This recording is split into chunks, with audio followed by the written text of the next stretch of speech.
Dhamtari deluxe TV ने ठाना है शहर की हकीकत से जनता को रूबरू कराना है। धमतरी को स्वच्छ रखते हुए सुंदर बनाने की नागरिक धर्म की जिम्मेदारी रहेगी हमारी सार्थक मुहिम। पारदर्शीपूर्ण, जनहितकारी, भ्रष्टाचार से मुक्त प्रशासनिक व्यवस्था जनमानस को उपलब्ध कराने अपनी भागीदारी सुनिश्चित कराने धमतरी डीलक्स टीवी समाचार रहेगा सदैव प्रतिबद्ध। भ्रष्टाचारियों की, राज माफियाओं की साज वास्तविकता की प्रमाणित काज सुधीर गुप्ता के साथ धमतरी डीलक्स टीवी बनेगी बेधड़क, बुलंद, बेखौफ आवाज। धमतरी जिले के बरबांधा ग्राम में उस वक्त मातम छा गए जब पता लगा कि उनके गांव के सेवक राम कोर्राम जवान की मृत्यु हो गई।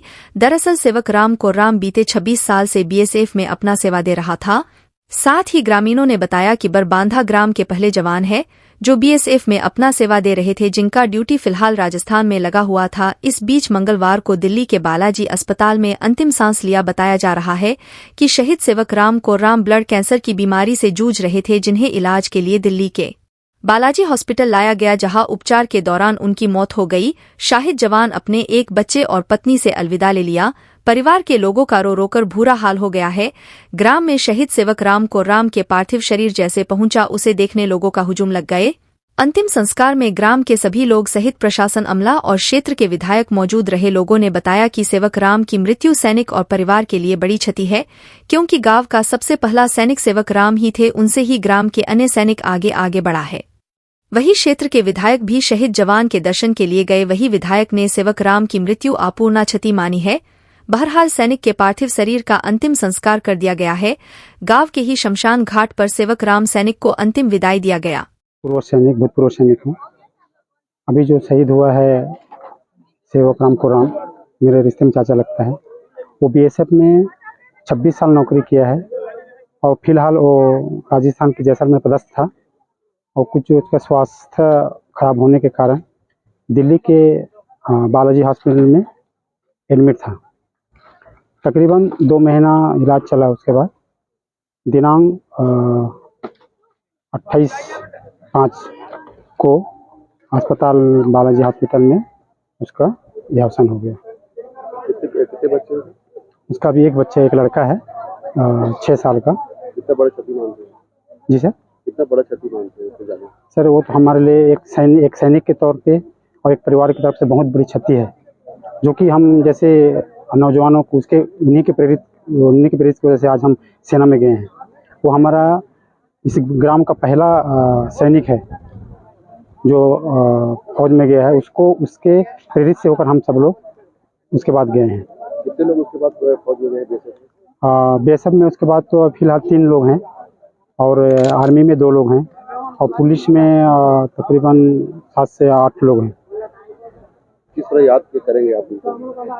सर उसको मैं इतना दुख व्यक्त नहीं कर पा रहा हूँ। फिर भी उसकी जो योगदान है गांव में, परिवार में, अच्छा ही रहा। सर जब कभी भी हो सैनिक या कुछ अपने परिवार में सैनिक जब शहीद होता है तो गांव की एकता, गांव की जो समाज की एकता वो दिखाई देता है। सब पूरे गांव पर इकट्ठे हो जाते हैं। एक सैनिक शहीद हुआ है हमारे बीच से वो अचानक चले जाना सबके लिए आश्चर्यजनक दुख है। बिल्कुल सर, एक सैनिक अगर ड्यूटी में तैनात होते हुए किसी भी तरह से उसका देहावसान होना एक बहुत बड़ी गौरवान्वित होता है। हमें गर्व है कि हमारा परिवार का एक सदस्य देश के लिए अपने ड्यूटी के लिए न्यौछावर कर दिया। इससे बड़ा हमें क्या चाहिए, गौरवान्वित चाहिए।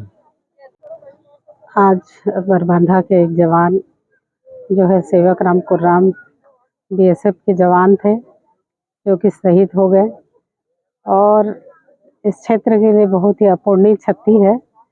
भगवान उनकी आत्मा को शांति दे, उनके परिवार को दुख सहने की शक्ति प्रदान करे, ये मैं ईश्वर से प्रार्थना करती हूँ। और निश्चित है उनकी कमी को कोई पूरा नहीं किया जा सकता और वो हमेशा एक याद के रूप में रहेंगे। बरबांधा के लिए एक यादगार साबित होगा ऐसे जवान के शहीद होने से। पूरा गांव उमड़ गया था। पूरा गांव जो है उमड़ गया है। निश्चित है कोई भी जवान गांव का जाता है तो पूरे गांव की एक सिंपैथी होती है और गांव के लोग जो है पूरे उमड़ करके सामने आते हैं और आज पूरा गांव उपस्थित है उनको श्रद्धांजलि देने के लिए। ऐसे समय पर मैं भी उन्हें श्रद्धा सुमन अर्पित करती हूँ और ईश्वर से प्रार्थना करती हूँ कि उनको शांति मिले और उनके परिवार को दुख सहने की शक्ति प्रदान करे, ईश्वर से प्रार्थना करती हूँ। रोजाना धमतरी जिले की छोटी बड़ी खबरें पाने के लिए धमतरी डीलक्स टीवी समाचार के साथ जुड़े रहें। हर खबर पहले पाने के लिए हमारे YouTube channel Dhamtari deluxe TV को सब्सक्राइब कर बेल आइकॉन जरूर दबाएं। इसके साथ ही साथ हम आपको रोजाना धमतरी जिले की छोटी बड़ी खबरों से आपको रूबरू कराते रहेंगे।